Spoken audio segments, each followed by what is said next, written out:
Trust me. You can do it.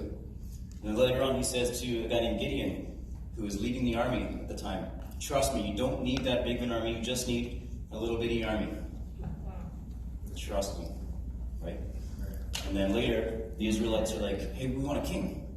But God says, no, I'm your king. Trust me. Right. I'm the one who you should be following. And all through history, God is just calling people back to him.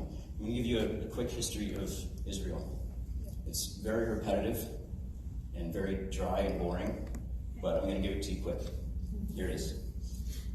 They start out trusting God, and then they lose their trust in God, and God does something, and they gain their trust in God, and then something happens, they lose their trust in God, and then the awesome thing is, God is always there. He's always just there waiting for them to say, hey, wait a second, while I'm down here, God is up there, and he wants me to trust him. And then people trust him, and they have a good time. And over again, this is the history of Israel, all the way up to Jesus. Right? So, another way to say trust is faith. And I think that it's important for us to realize that God is constantly doing things for us to rebuild trust in him. And sometimes we don't even know what it is that he's doing.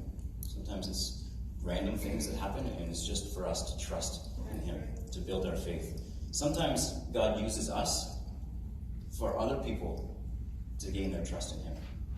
Sometimes the things that we do helps other people to learn faith, to learn trust in him. I want to tell you a little story about something that Maya and I have done that kind of helps to, just an example, I guess, of something that we did that we didn't necessarily think was going to be helping people to build trust. But it's a story of Unity Days. So 6 years ago, Maya and I were started watching this TV show. And it was a TV show called The 100. If you've heard of it, that's awesome. If not, I don't really care. But 5 years ago, Maya met her business partner online and through a mutual friend online. And they decided, you know what, we've got some skills, let's get together, let's put a convention together in North America for this TV show. 4 years ago, that became the first Unity Days, which was a convention to bring people together from all over the world, people from many different life situations, many different moral beliefs and convictions. And the intent was just to celebrate a show and to meet some celebrities. Certainly not what you would expect God to use for his purposes. 3 weeks ago, we hosted our fourth and final Unity Days. And over the years, we've seen many people deal with their own difficult situations and find strength to move forward. The interesting thing is that many of these people don't even really realize that it's God helping them through it. Yeah. But I really believe that through that whole situation, God has been moving. This year, I was talking with one of the attendees, and she shared with me that she thought our story was inspirational. Maya's and I, our story. Because apparently, this person who we've never met has been watching Maya's social media. And she shared with me the things that we do here in Edmonton with the high school ministry and with the church was an inspiration to her. She shared with me that she was inspired to see how Christians can impact Hollywood. I don't know how big an impact we have on Hollywood, but it's interesting to me to see how people see God moving in different situations, right? And that's just one story that we know of. There are many other stories that we've all heard of, that we've heard of as well. And but our prayer through the whole thing was that God would use that we could bring just a little piece of God to people. And they may not even know that it's God coming to them. They may not even realize that that's what's happening, but our intention was just to help people to see a little piece of God. And I believe this scripture is kind of the focus that we had in our minds. It says, from one man God created all the nations throughout the whole earth. He decided beforehand when there should rise and fall and determine their boundaries. His purpose was for the nations to seek after God and perhaps feel their way towards him and find him, though he's not far from any one of us. God is always there. And the things that we do in our life can have an impact on other people. Just perhaps getting them the opportunity to reach out to God. Amen. The thing is that there's more at stake than you imagine. The things that you have, the things that you can do, there's more at stake than you can imagine if you stifle the gift that God has given you. One of the questions I want to leave with you is, what gift has God given you that he expects you to use? God has given us all an ability to do something. And he's given it to us for a purpose. So what are we going to do with it? Right? We're going to look at a story. It's one story in the Bible that often is taught as two separate stories, but it really is one. And we're going to just kind of go through this here, Matthew 14. It says, when Jesus heard what had happened, so this is right after Jesus' cousin John the Baptist was killed. So Jesus was obviously sad. When he heard what had happened, he withdrew by boat to a solitary place. And hearing of this, the crowds followed him on foot from the towns. When Jesus landed on and saw a large crowd, he had compassion on them and healed their sick. As evening approached, the disciples came to him and said, "This is a remote place, and it's already getting late. Send the crowds away so they can go to the villages and buy themselves some food."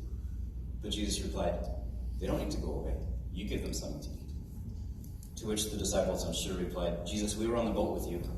We don't have a stockpile of food on the boat. I didn't see a Costco on the way in. There's no McDonald's around. How are we possibly going to feed these people?" Right? But here's the dilemma. The disciples, they saw a situation. They saw a need that needed to be met. And they were like, I don't know if you guys have ever seen something like there's a spill over there and you're like, oh, somebody should clean that up. Or there's different things that you see, different needs that you can see, right? And what you say is, oh, somebody should take care of that.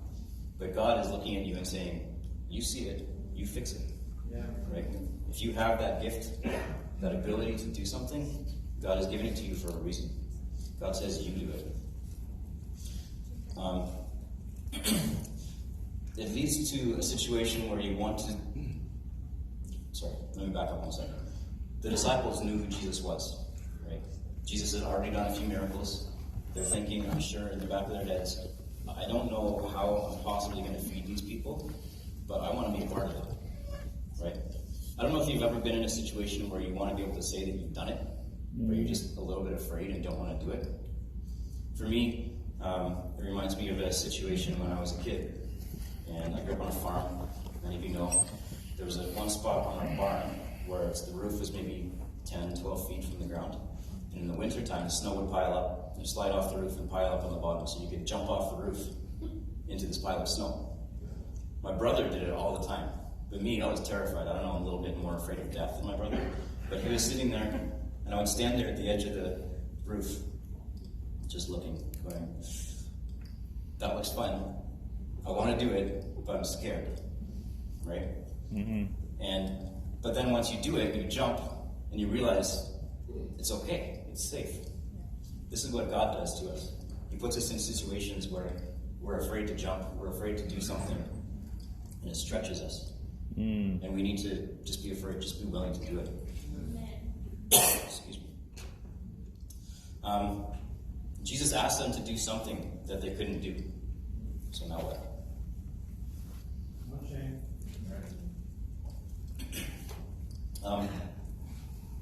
So they say to him, "We have here only 5 loaves of bread and 2 fish," they answered. Jesus says, "Bring them here to me." Something that's interesting, I find, about this, in other gospel accounts, we realize that this is not even the disciples' gift.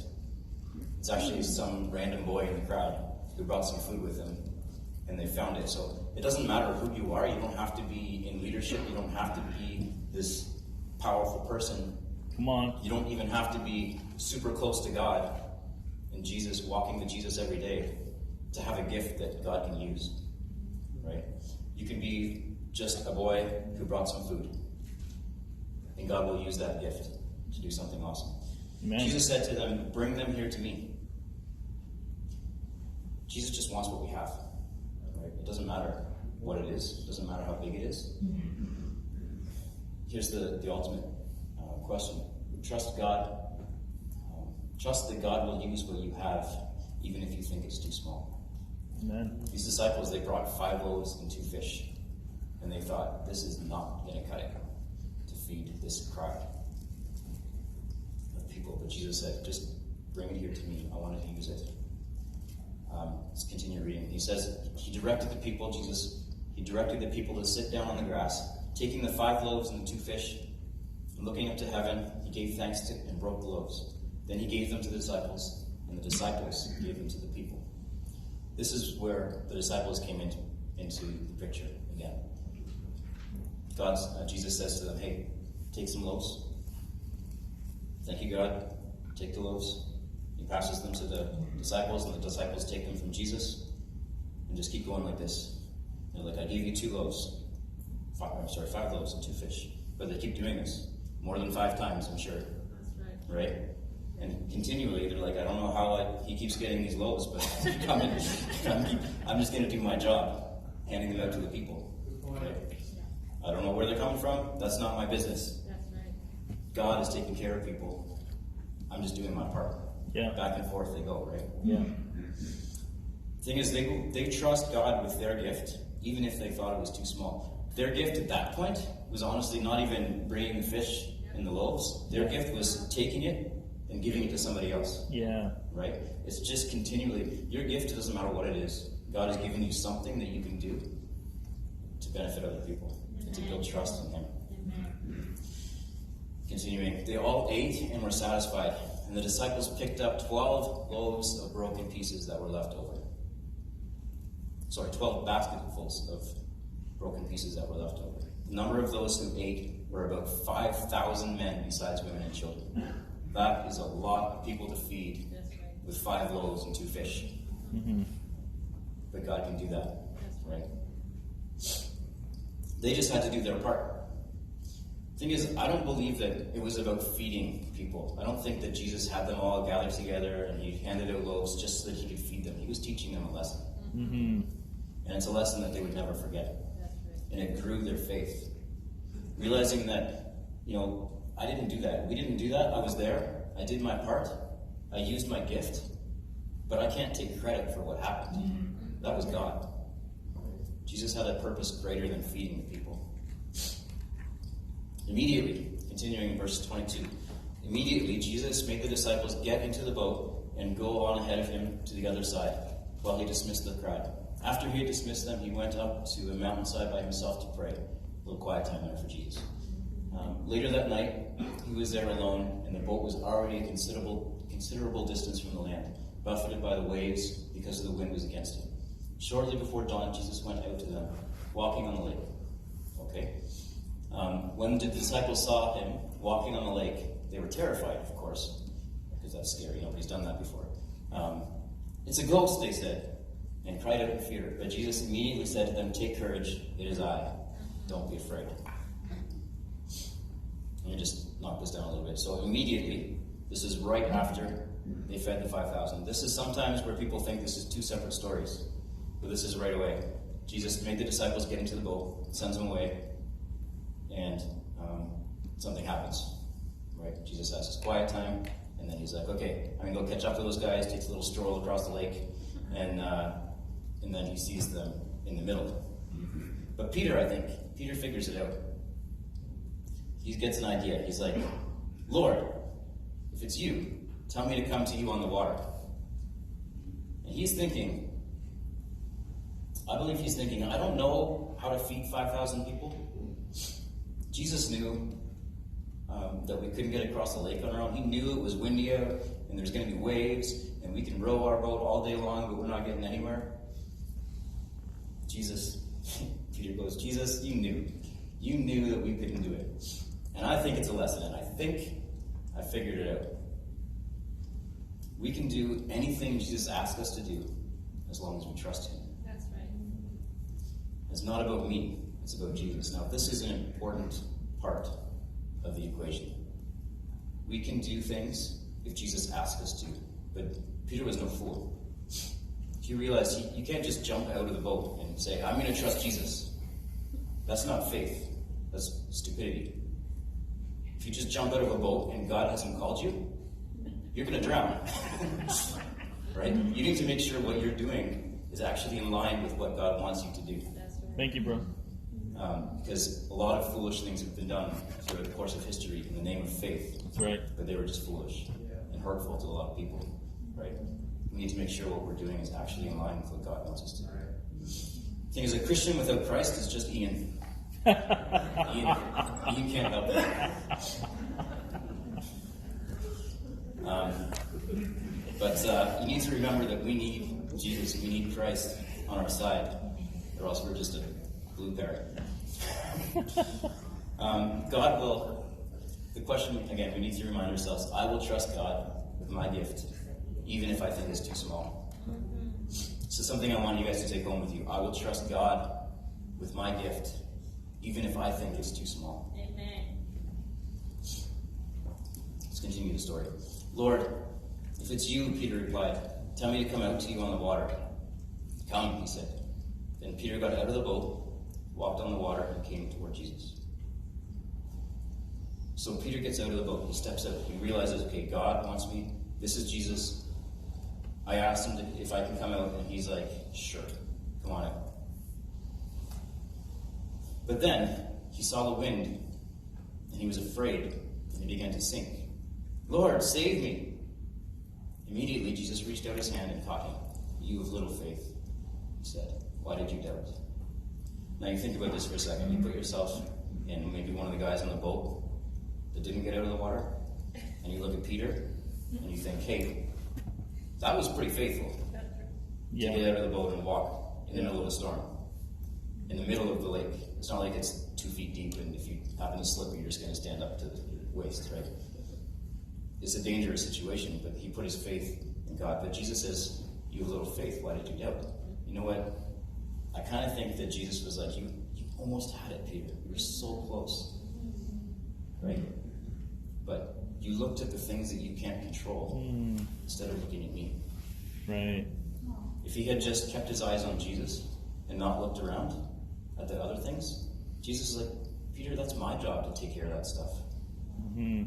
Your job is just to trust me. Yeah. And do what I ask you to do. And then when they climbed back in the boat, the wind died down, and those who were in the boat worshipped him, saying, truly, you are the Son of God. Now I'm sure if we were to be in this situation, we would also realize that is a special person. Truly, you are the Son of God. If you can walk on water in the middle of a storm, and then once you get off the water, it calms down, I don't think that's just a coincidence. So the question is, would you be willing to trust God with your gift, even if you think it's too small? I don't know if you picked up on this. I've been asking this question a lot. It's great, bro. I think it's really important for us to realize that we have something. And you need to ask yourself, are you willing to trust God, even if what you think you have, He can't use it? Yes, He can. And there's more at stake than you can imagine. The little gift that you have. That guy with that little boy that brought the 5 loaves and 2 fish. If he hadn't brought that, imagine how different the story would have been. Yeah. If he hadn't offered him, if he had been held his own lunch and been like, sorry guys, I brought food. You're bad. You should have brought food. If he had done that, this would have been a totally different story. Right? But he was willing to give up his gift.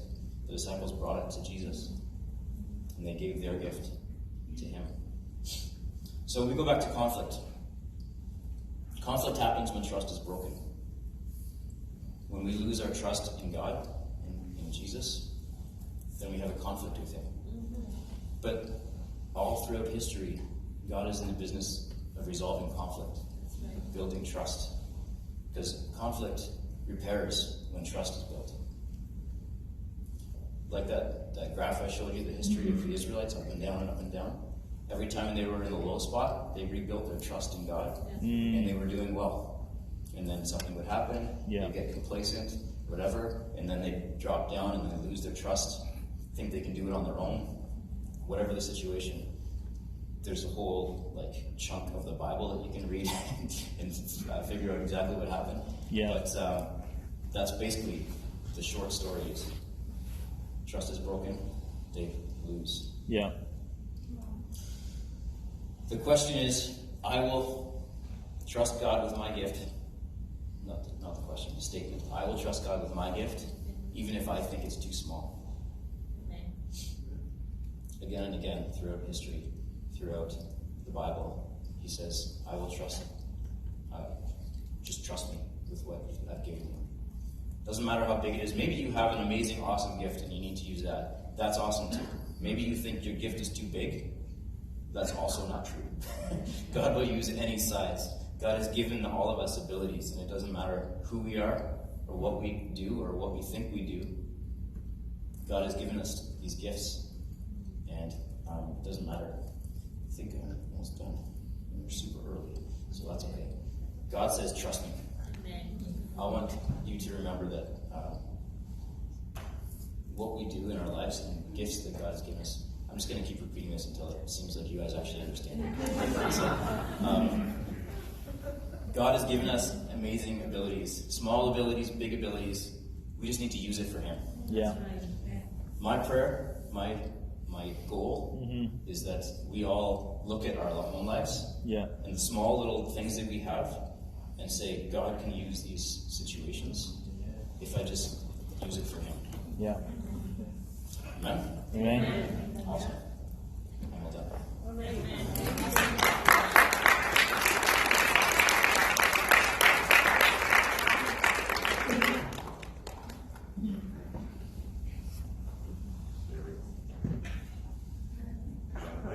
This one? It's not on either. Corbin doesn't want you to have a mic. Yeah, there's, there knows me a little bit better than I know myself. Anyways, so we're done a little early, so my close is only going to be about 25 minutes. No, I'm just kidding. Honestly, Shane, great job. That was really encouraging.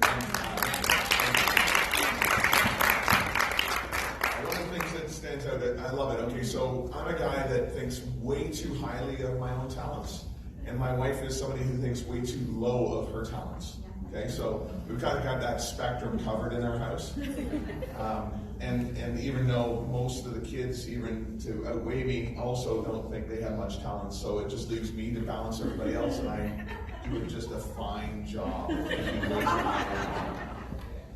But I love that message, Shane. I mean, I think, we all need to trust God. And I think, especially at this time, we're having a situation where we don't have somebody leading the church right now. I mean, well, we have guys leading the church, but we're looking for and working on bringing another minister in. And the thing that keeps kind of coming back to me all the time is how much are we trusting God? How much do we really rely on Him? And the thing that inspires me is I look around this room, we've got an incredible group of people.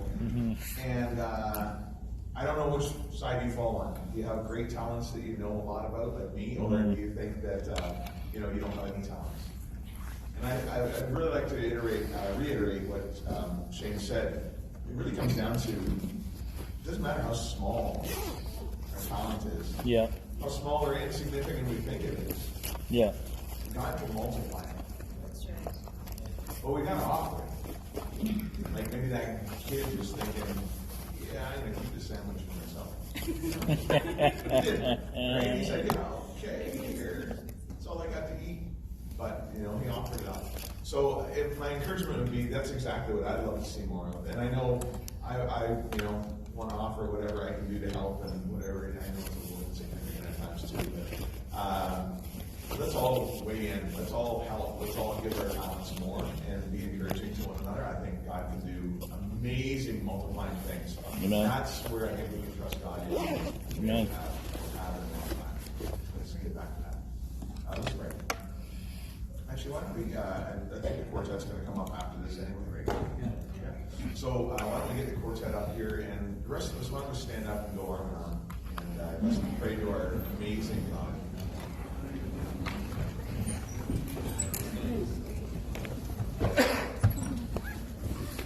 God in heaven, Father, how awesome you are. Father, we can't praise you or worship you enough for all that you've done. You've been watching us from the beginning. God, you have created us and put us together in all these wonderful ways. Father, for each one of us, God, you have chosen a time and a place for us to kind of come and find you. Father, to work things out. You have created within us talents and abilities and gifts that we can use to multiply your word, your love, your mercy, your grace, and your incredible kingdom around this world. Father, help us to offer them up to you, God. Help us to give freely of all the incredible things that you've done for us to help. God, please multiply what you've given us. Help us to see it in with ourselves and not lose confidence in ourselves, but to trust in you. To just turn our lives over to you, to surrender everything that we have over to you, God, so that you can make it amazing.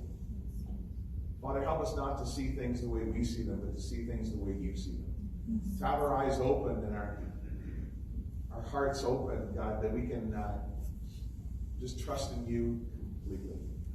Father, we know that you've got us. I mean, if Peter could walk on water, why can't we? God, help us to have that confidence and trust in you and remember in all that we do. Father, help us to go out, change men and women today, and make a difference in this world for you. We thank you for all these things through your incredible Son, Jesus. In his name we pray. Amen.